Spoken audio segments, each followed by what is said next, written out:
Olá, superabundantes, tudo bem com vocês? Eu espero que sim. Nesse vídeo a gente está dando continuidade a conhecer os milagres de Jesus de maneira resumida, porque eu acredito fielmente de todo o coração que você vai abrir a tua Bíblia e você vai deixar o próprio Cristo falar com você por intermédio da leitura. E como eu já disse, leitura em voz alta. Pega lá o texto, pega lá e lê em voz alta, porque ao ouvir você também está se alimentando, você está deixando o Espírito trabalhar em você. Então eu creio que você está fazendo a sua parte também. Vamos continuar os resumos, tá? Então vamos falar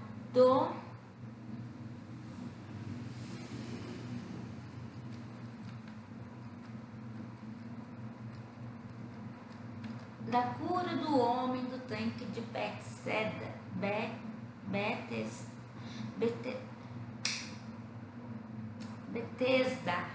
Meu Deus, que palavra difícil. A cura do homem do tanque de Betesda. Pronto, agora foi. João capítulo 5, do verso 1 ao 15, conta o relato de um homem que estava enfermo há 38 anos. E ele ficava ali naquele tanque, porque quando as águas do tanque sacudiam, dizia-se os rumores que ali passava um anjo. E ao passar do anjo, a pessoa que mergulhasse no exato momento seria curado. E ele esperando há 38 anos ali para ser curado. Basicamente, ele estava ali, mas sem vida, né? E Jesus então olhou para ele e falou assim: olha, toma a sua cama e anda e vai-se imediatamente para fora daqui. Ou seja, ele foi curado instantaneamente, o que gerou muito murmurinho, porque era um dia de sábado. E pela lei, no sábado você não poderia curar. Mas Jesus é claro que falou: pois você deixaria um filho teu morrer no sábado, deixaria a tua ovelha, o teu gado cair no buraco e não ia socorrer ele porque era sábado? Então, Deus também é dono do sábado, então Deus também cura no sábado, né? E aí ele já começou a dar umas lapadas ali no sistema político daquela época e religioso daquela época, que distorcia, gerando um fardo muito insuportável para as pessoas, fazendo com que elas se distanciassem de Deus, porque criam que seguir Deus é muito difícil, quando na verdade o fardo de Jesus é leve e seu jugo é suave. Aí teve a mão ressequida, está escrito em Mateus 12, 9 e 13, né? Capítulo 12, verso 9 e 13, Marcos capítulo 3, 1 e 5, Lucas capítulo 6, 6 e 10. Né? Na sinagoga, Jesus curou a mão atrofiada de um homem diante dos fariseus, mostrando que fazer o bem está acima do legalismo. É a partir dali que os fariseus, que já estavam enciumados, que já não estavam gostando de Jesus, que já não estavam gostando das coisas que Jesus estava apresentando, começam de fato querer incriminá-lo de qualquer forma para poder tirar ele do caminho, porque ele estava começando a atrapalhar os trabalhos, né, do que eles faziam, né, a parte que eles falavam ali que era legal, que era de Deus, que era pesada. A gente teve a cura do servo do centurião, encontra-se em Mateus, capítulo 8, verso 5 e 13, Lucas, capítulo 7, do verso 1 ao 10. O centurião romano pediu a cura para o seu servo. Jesus admirou-se da fé dele e curou o servo sem precisar ir na sua casa.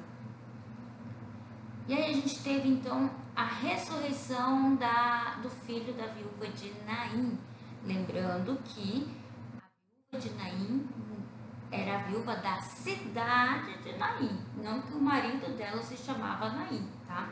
A passagem se encontra em Lucas capítulo 7, verso 11 ao 17. Então, diz assim que Jesus encontrou um cortejo fúnebre saindo da cidade para fazer de fato o enterro, e comovido por uma compaixão, ele tocou o esquife, né? Tocou lá para mandou parar aquele cortejo e falou assim: olha, jovem, levanta-se. Então o jovem ressuscitou. E ali foi um misto de alegria, né? Porque uns entravam em alegria e outros saíam em choro. Mas onde Jesus entra, só existe alegria. E aí Jesus cura ali e traz alívio para aquela mãe, tirando aquela dor ali naquele momento, né? A gente tem a calma a tempestade, que a passagem se encontra em Mateus 8, 23 ao 27, Marcos 4, do 35 ao 41 e Lucas 8, do 22 ao 25.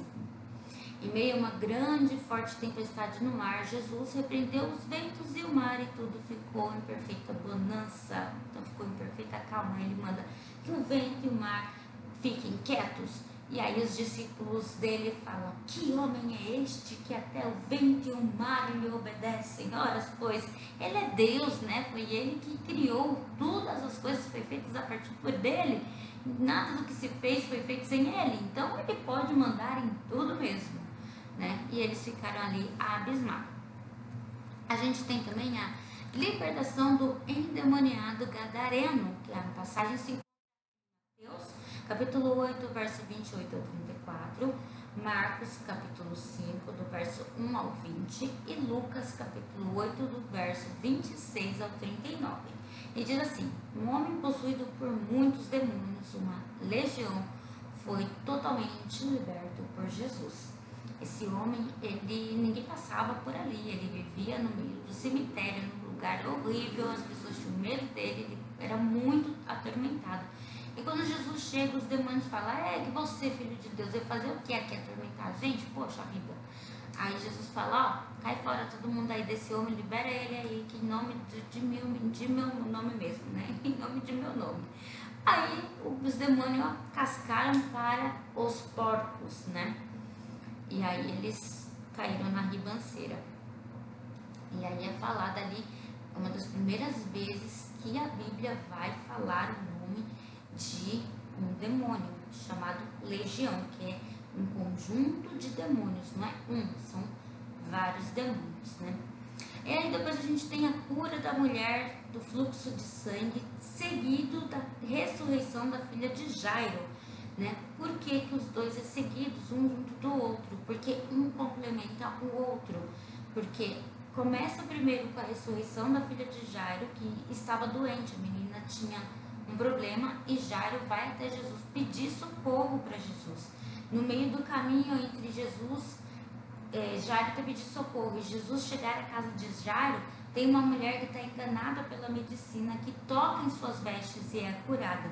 E aí, depois disso, Jesus chega na casa de Jairo e a filha dele já tem falecido. Jesus manda todo mundo embora e ressuscita a menina. Então, é um jogo de trechos bíblicos que vai contar a mesma história, duas histórias intercaladas uma na outra.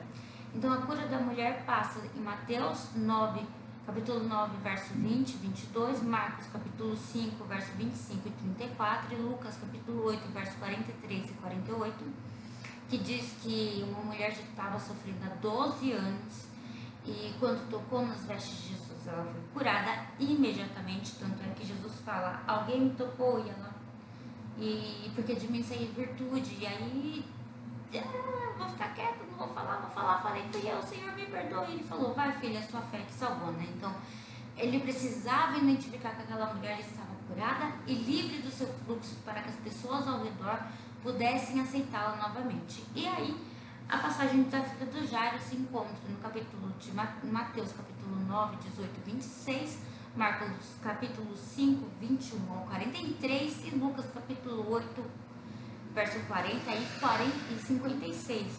Em resumo, vai falar que a menina estava doente, enquanto o pai vai pedir socorro, a menina morre. Havendo morrido, se junta um povo ali, e aí esse povo ali já estava lá fazendo os preparativos para o velório, né? E aí Jesus chega e fala: mas por que vocês estão chorando se a menina dorme? E eles começam a rir de Jesus, porque como é que a menina está dormindo se ela morreu? E aí Jesus fala: quer saber? Vai todo mundo embora, fica só os pais. E aí ele pega na mão da menina e fala: Talita cumi.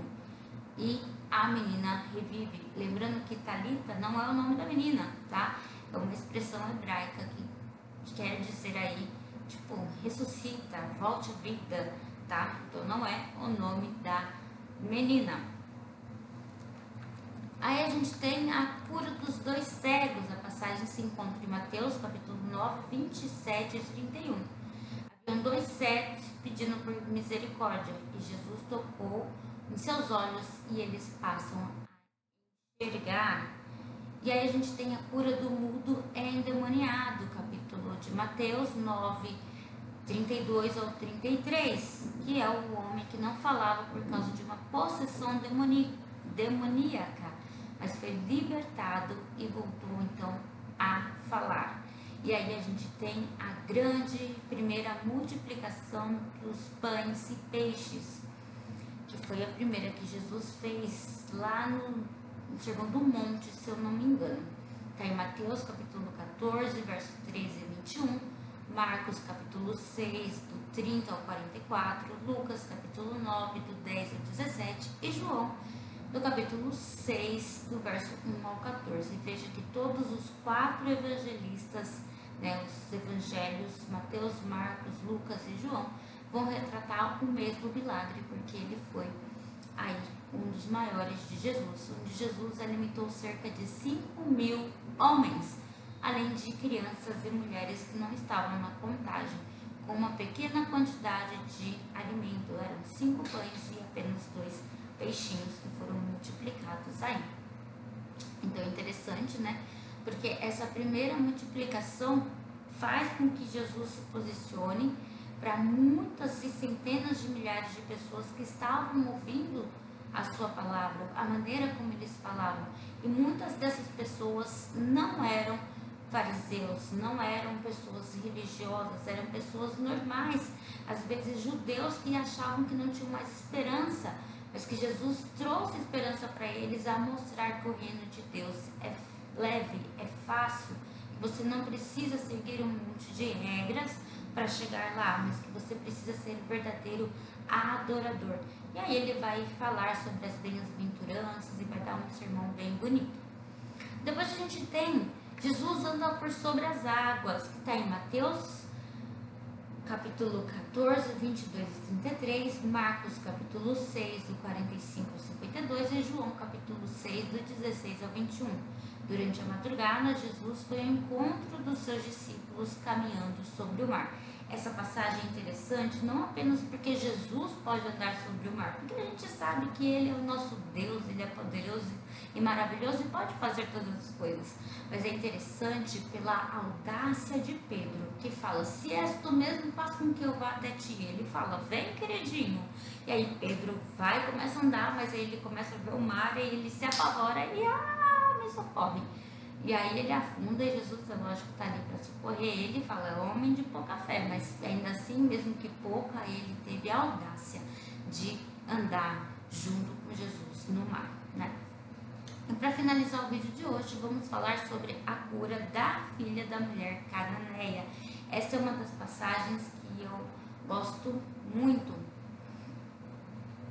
porque na minha concepção, alguns estudiosos também vão concordar comigo, outros não, mas na minha concepção é aqui nesse exato momento que o homem Jesus Cristo tem noção de que ele não veio apenas para salvar os judeus, mas para salvar toda a humanidade. A passagem se encontra em Mateus 15, 21 e 28 e Marcos 7, 24 e 30. Mas é lógico que a gente tem que saber que Deus é onipresente, onipotente, onisciente, Ele sabe de tudo e Jesus assim tem as mesmas características do Deus Pai, Ele também sabia de tudo. Mas dá-se a entender pelo contexto do texto que a gente vê Jesus ali aprendendo nesse sentido, né? Mas é lógico que ele já sabia para que ele tinha vindo, tá? Então, pela perseverança da mãe, Jesus libertou a filha que estava severamente endemoniada, né? Então, ela fala, é aquela que fala assim, mas até os cachorros comem as migalhas que caem da mesa dos seus senhores. Ela se humilha tanto que ela fala, não me importa se você me chama de cachorro, salva minha filha porque eu creio que você é o Senhor. E aí ele fala, tamanha fé nunca vi entre o meu povo, então vá que tua filha está salva. E aí ela foi, a filha dela estava lá, salva, porque Jesus é esse que abraça todo mundo que se humilha para ele, se entrega para Ele, Ele não abandona ninguém. Bem, gostaram desse vídeo? Eu espero que sim. Deixa o seu like, se inscreve no canal, deixa aqui nos comentários que você está lendo lá na sua Bíblia, vendo o relato e deixando Deus falar com você diretamente ali pelo relato bíblico. A gente se vê no próximo vídeo, que eu espero conseguir terminar, porque ainda tem muito milagre, que Jesus caprichou nos milagres. Mas a gente também precisa entender que todos esses milagres eram momentâneos. E eu vou falar sobre isso no próximo vídeo. Grande beijo.